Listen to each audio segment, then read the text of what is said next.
وبه نستعين على أمر الدنيا والدين صلى الله عليه وسلم. مدحوينها دولة قلمدق أحمد عبد كارية،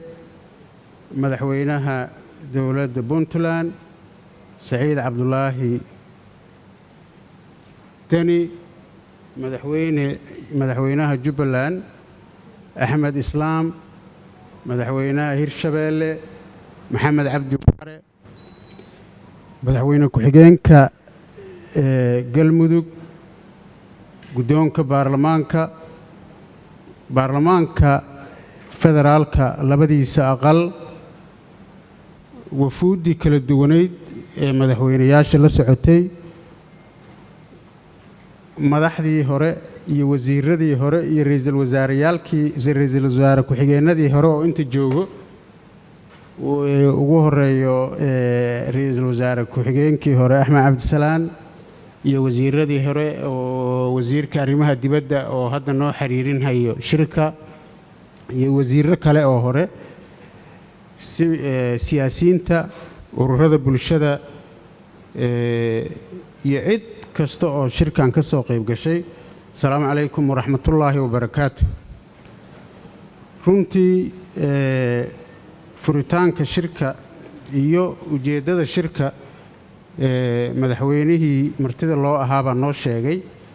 marka ugu horeysa waxaan rabaa inaan halkan mahadcelin iyo bogaadin aan uga diro dowladda galmudug iyo shacabka reer galmudug sida quruxda badan oo soo dhoweynta leh oo soomaalinimada leh oo dadaalka badan ku jiro oo ehelnimada leh nagula soo dhoweeyey aan uga mahadceliyo. aad iyo aad baa loo dadaalay, aadaan ugu mahadsantihiin. waxaan bogaadinayaa shaqada fiican maamulkan cusub oo curdunka ah uu wado, uu u istaagay inuu galmudug uu meel fiican ay gaarto, dadkeedana ay gacmaha isqabsadaan. ayadana waa bogaadinayaa. bogaadinta kadib waxaan isugu nimid shir muddo dheer aan qaadanin inaan isu imaanno. waa dareemi kartaan wakhtigii lagu ballamay oo aan ka shaqaynay shirkan in la isugu yimaado iyo sida ugu dhaqsaha badan ay u suurto gashay waxay caddaynaysaa muhiimadda uu leeyahay shirkan. wuxuu muhiim u yahay waa shir wada tashi ah oo dowladaha xubnaha ka ah dowladda federaalka ay ku tashanayaan. waa shir ummadda Soomaaliyeed meel walba ay joogto looga hadlayo maslaxadeeda, horumarkeeda, isdhexgalkeeda, siyaasaddeeda, amnigeeda iyo dhaqaalaheeda. waa shir loogu talagalay dowladaha xubnaha ka ah dowladda federaalka inay isku warsadaan maanta meesha ay Soomaaliya maraysa, iska warsadaan danahooda iyo shaqadooda iyo siyaasadahooda iyo mas-uuliyadda saaran ay ka sheekaystaan. arrimaha amniga laga hadlo, siyaasadda laga hadlo, dhaqaalaha laga hadlo, arrimaha bulshada laga hadlo, doorashada laga hadlo sidii loo wadaagi lahaa marxaladda maanta taallo oo kala guurka ah, sidii looga gudbi lahaa in laga wada hadlo. waa wax mustaqbalkii ummadda Soomaaliyeed oo dhan ku xiran. waa wax dowladda federaalka ah aan xubnaha ka nahay oo dowladdaannada ah dan u ah, ayna ku faraxsan tahay ay og tahay. waxa aan ka shaqaynaynana ay tahay wixii nidaamka federaalka uu noo oggolaa oo ahayd in la sameeyo dowladaha xubnaha ka ah dowladda federaalka ay samaystaan wada tashi iyo wada shaqayn iyo isdhexgal. iyadoo mid guud ay jirto, haddana sida uu madaxweyne Saciid u sheegay waxaa jiro si gaar ah iyo xaduudo iyo derisyo iyo maxay ahaydee si la leeyahay annaga dowlad ahaan dowlad koonfur galbeed waxaan deris leenahay deris weyn baan leenahay xaduud dheer wuxuu nagala dhaxeeyaa dowladda Jubbaland mid kale oo ka sii dheer asagana saasoo kale ah Hirshabeelle mid kale gobolka Banaadir intaba waxaan rabnaa in wada shaqayn joogto ah iyo xiriir dhab ah aan samaysano iyo isdhaxgal bulshadaas ah oo ku salaysan sidii looga wada shaqayn lahaa arrimahan caqabadaha ku noqday dadka Soomaaliyeed dhibaatada saameysay oo shabaabka ah oo loo heli lahaa amni ay dawladahaas kulligood ay ku wada naaloodaan oo lagu wada shaqeeyo ganacsi iyo isdhaxgal fiican loo heli lahaa bilow fiican ka sameynay 6 bilood ka hor waxaa Ilaahay noo suurta galiyay inaan anaga iyo dawladda Hirshabeelle aan shirkaas iskaashiga ah aan qabanno guulna uu ku dhamaaday oo iska kaashanayna arrimaha amniga iyo daris wanaagga iyo ganacsiga si fiican buu noogu soo dhamaaday inta kalena waxaan jecelnahay haddii Ilaahay yiraaho in iskaashigaas aan sameeyno markii aan intaas ka soo gudbo runtii maanta marxaladda ay Soomaaliya marayso waxa weeye nin kasta oo Soomaali ah Soomaalida waxay aad ugu faraxsan tahay oo heshiis ku tahay oo hanaqaadkii dawladnimada ku dhiirigeliyay in waqtiga doorashada markii la gaaro uu waqtigii doorashadii ay dhacday nin kasta oo Soomaali ah wuxuu raba ha ahaado xilku raba ha raadiyo wuxuu isku qancinayaa nin walba wuxuu leeyahay waqtigaaba iska gaaban 4 sano dhamaanaysa waa sugaa marka nin kasta oo Soomaali ah maanta wuxuu diyaar u yahay 4 sano markay dhamaato inuu u diyaar garoobo ninkuu bedeli lahaa iyo ninkii soo noqon lahaa waa wax standard ah oo Soomaalida dhan ay heshiis ku tahay laguna wada faraxsan yahay runtii dawladda maanta joogto marxaladihii dawladda qori isku dhiibka ahaa shaqo aad u fiican iyo horumar la taaban karo oo dalka iyo dadka Soomaaliyeed ba anfacayo yay ka shaqaysay waxaan jecelnahay haddii Ilaahay yiraaho in haddana aan ka wada shaqayno sidii ay ku dhici lahayd dadka Soomaaliyeed cabsida ku jirto iyo baqdintan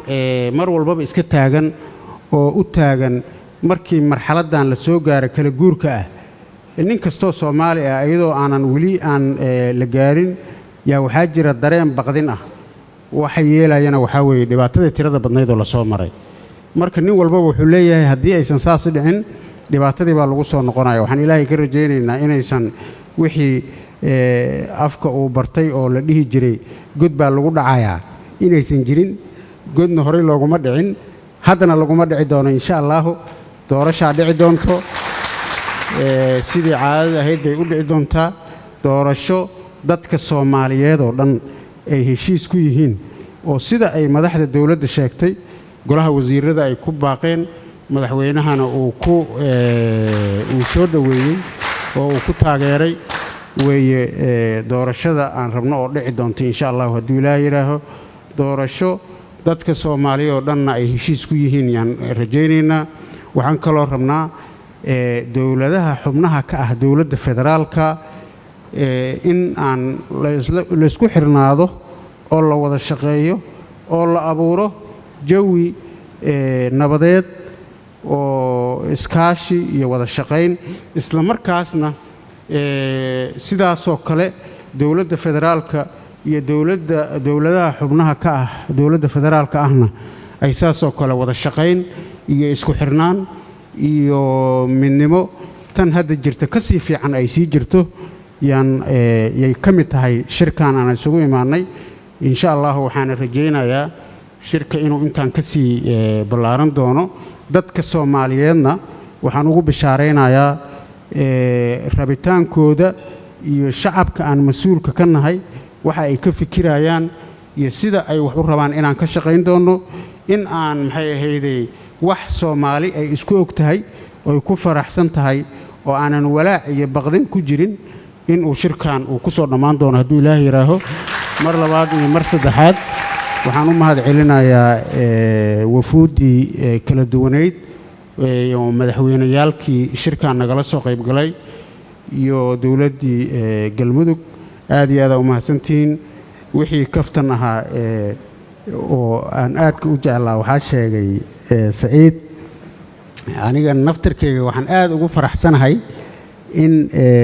uu maanta cabdi qaybdiid uu hobyo iyo uu isu maraayo gaalkacyo uu halkaas ka shaqaynayo oo uu federaalka uu aad ugu faraxsan yahay oo meeshii laga rabay federaalkii uu gaaray waxaa la yidhaahaa markii soomaaliya xornimada ay qaadanaysay ka hor intaan xornimada la qaadanin annaga waxaan ahayn dadkii u dacwoonaya federaal soomaali ma gaarin meeshaas